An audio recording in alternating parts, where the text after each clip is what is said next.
Online is spoken learn English. Welcome to my channel. অসুস্থতা বা check আপের জন্য আমাদের অনেক সময় ডাক্তারের কাছে যেতে হয়। আজকে ভিডিওতে আমরা শিখব কিভাবে ইংরেজিতে আপনার শারীরিক সমস্যার কথা ডাক্তারের কাছে তুলে ধরবেন।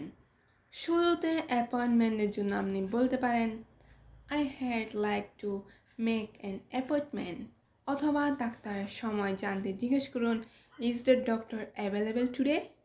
আপনার সমস্যা বিস্তারিতভাবে বলতে ব্যবহার করুন I have a sharp headache যেমন I have a fever or I have stomachache কতদিন ধরে সমস্যাটি হচ্ছে তা জানাতে বলুন I have had this pain for 2 days অথবা বলতে পারেন It started yesterday evening ব্যথার ধরন বোঝাতে শার্প পেন তীব্র ব্যথা বা গলার সমস্যার জন্য শোর থ্রোট শব্দগুলো ব্যবহার করুন যেমন I have a sharp pain in my chest অথবা My throat feels very sore ওষুধ খাওয়ার নিয়ম জানতে চাইলে জিজ্ঞেস করুন How often should I take this medicine?